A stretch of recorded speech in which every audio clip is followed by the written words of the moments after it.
Alright guys, we are looking at attraction and what the 5 factors of attraction are. And this can be a love attraction, or it can be a friendship attraction.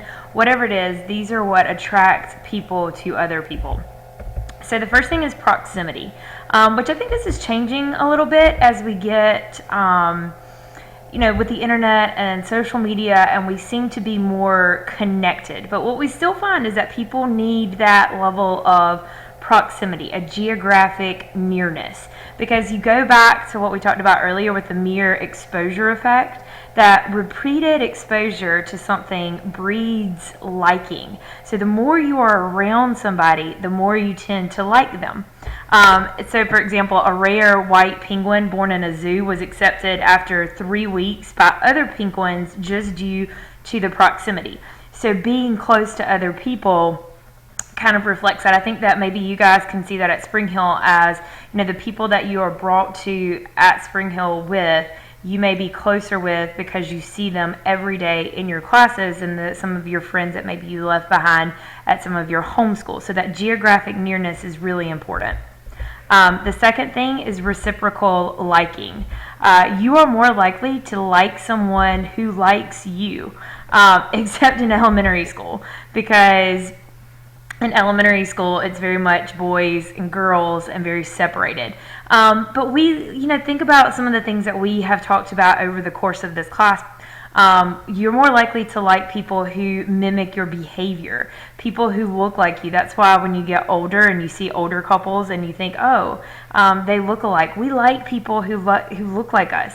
And we like for somebody to want to like us back. It makes it easier. So that reciprocal liking. So you may not like somebody that much, and then you might find out that they like you or have a crush on you, and then all of a sudden they are the best thing ever. So we like that reciprocal liking because, again, we want people to want us. We want to be part of a group. And then again, we like people who mimic our behavior and our patterns. So we like people who are like us.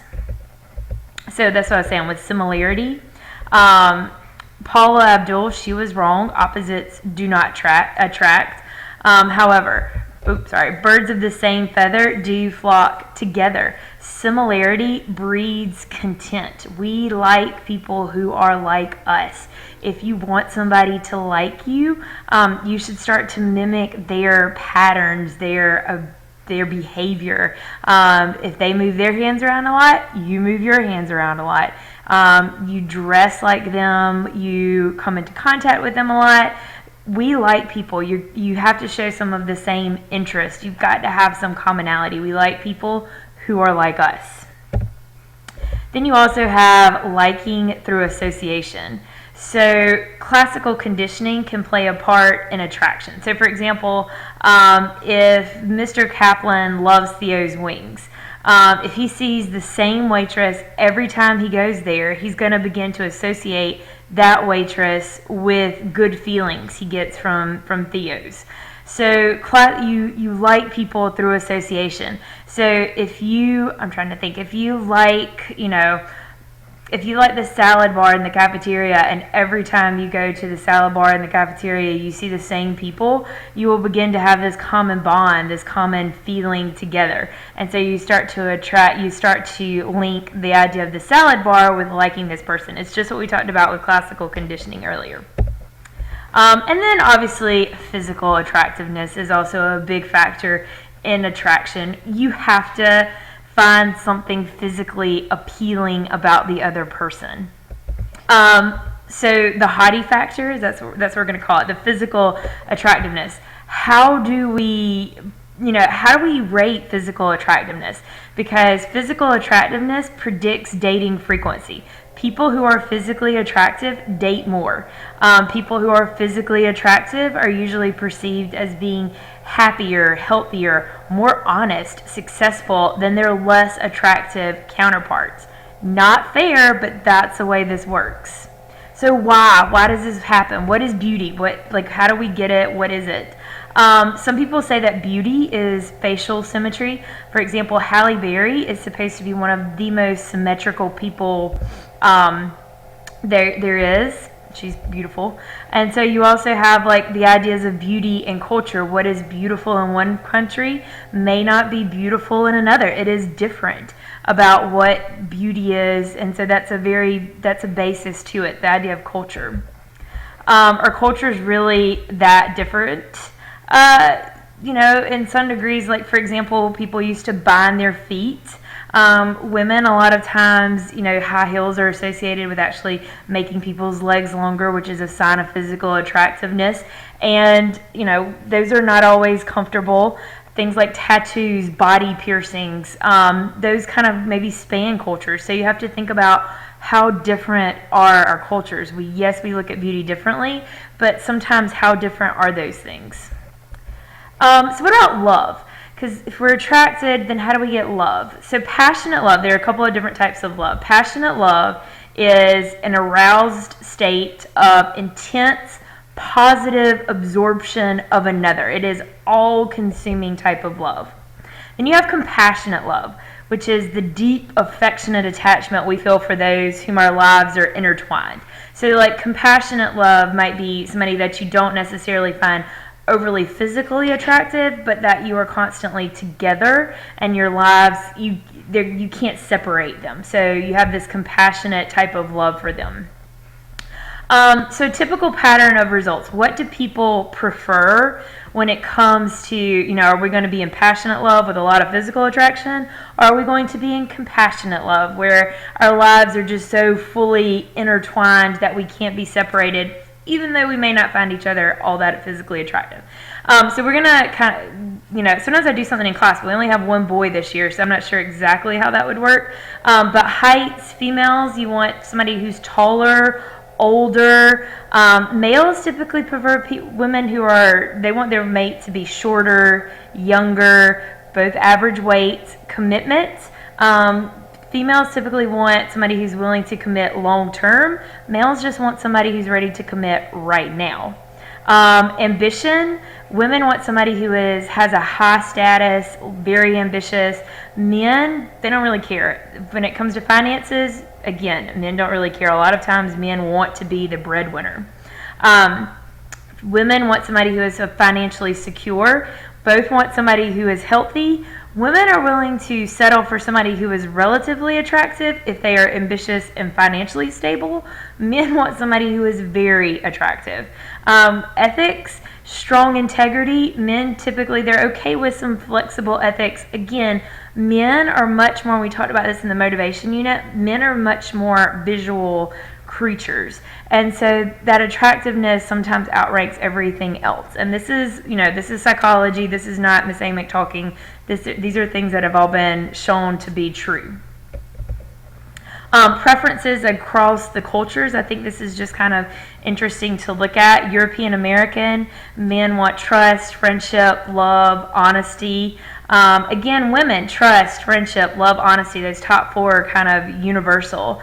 Then you have, when it comes to African American, Jamaican, Japanese, then it starts to get a little bit different about what they want. Men, you could see in the Japanese culture, the second thing is a cooking ability. I would not do well in Japanese culture. But again, you have those different things that men want versus what women want, and I think it's interesting to look at how those things change and shift across different cultures. Consider this. Evolutionary psychologists believe that there are cultural universals in mate selection today, and that these universals are the product of millions of years. We're going to do this in class. We're going to look at your ideal romantic partner. And so you think about what are those ideal universal attitudes and behaviors. So what do you need for a loving, long-term relationship? When you need equity, so you need a condition in which people receive from a relationship in proportion to what they give. So you need equal. I vacuum, you vacuum. Self-disclosure, you need to be able to reveal intimate aspects of oneself to others. And these aren't necessarily just I think we're thinking about them, I'm thinking about them in terms of a romantic relationship, but it's really any relationship in which you want affection. Relationships are two-way streets, and whether it's a male-female, female-female, male-male relationship, friendship relationship, love relationship, whatever it is, it's a two-way street. And so you want equity. You want people to share intimate aspects of yourself to others, like kind of gives them some inside knowledge. It unites people. So equity and self-disclosure are the keys to a loving relationship.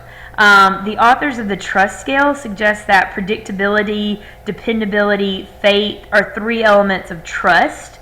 Possibly another key to a loving relationship, because if you go back a couple of slides to like the trust, to the different cultures and to the different what women and men want, trust is a huge thing. So trust, part of that is predictability, dependability, faith. Does the saying "don't judge a book by its cover" apply to how we choose partners when it comes to trust? In loving relationships in which trust is a key component, do opposites attract? Kind of think about that. Do we judge a book by its cover when we are choosing people who we trust? Do you look at somebody and judge them and think, I can't trust them just based on the way they look? I don't know. That's something kind of for you to consider and think about what you do. Altruism is this unselfish regard for the welfare of others. We're going to talk about in class the idea of Kenny Genevieve. We would like to think that a lot of people are altruistic, and that's just not what psychologists have found. Kitty Genevieve was a case, and again we'll talk about her in class, but she was actually harassed, stabbed, beat, and all of these people watched. It had happened in a courtyard, and all of these people heard her screaming. They watched it happen. They opened up their windows. They saw it happen, and hardly nobody called for help. And so we call this bystander effect. Bystanders are less willing to help if there are other bystanders around. So if there are a lot of people around, nobody's going to call for help because we all push it off onto somebody else. We all say, oh, they're going to do it. We don't have to do it. They're going to call. And so we kind of have that diffusion of responsibility. We put it off to other people. It doesn't affect us. You drive by a car wreck, you assume that somebody has already called the police, so you don't do it. And what they found is that nobody ends up doing it. And so this woman was actually murdered, and all these people watched it happen, and nobody called, and nobody did anything. And that happens way more often than we really want to think about. And we'll read about her case in class. So it's the tendency of any given bystander to be less likely to give aid if other people are present, if other bystanders are available. So you see here, the fewer people help if others seem available. So again, if 4 more people, how drastic is that? If 4 more people are available to help, the number, it's like 30% of people are going to attempt to help, versus if, it's 1 person or less, it's, close to 60%. That's crazy. But this is what psychologists have shown happen again and again and again and again. The norms for helping, we have this social exchange theory. Our social behavior is an exchange process. The aim is to maximize benefits and minimize costs. So we have reciprocity norm, the expectation that we should return help and not harm those who have helped us, kind of do unto others as you would have them do unto you. And then we have social responsibility. It's largely learned. It's a norm that tells us to help others when they need us, even though they may not repay us. So in reciprocity, you're going to help others, and hopefully that they don't hurt you or harm you and help you in return. And in social responsibility, you are helping people, but you aren't necessarily going to get repaid for that or get anything out of that. Peacemaking, give people subordinate shared goals that can only be achieved through cooperation. Win-win situations through meditation. You have what's called GRIT, graduated and reciprocated initiatives, intention reduction. So I think that GRIT's easier. It's a strategy designed to decrease international tensions. So one side recognizes mutual interest and initiates a small act that opens the door for reciprocity by the other party. So it's an international kind of thing, like Kennedy and stopping the nuclear test. He opened up like one small door and gave them one small kind of in, and so then it generates this bigger reduction of tension. So that's it. We're going to talk more about some of that in class. If you have any questions, make sure you bring them to class, and your test will be coming up in the next few class periods. Thanks.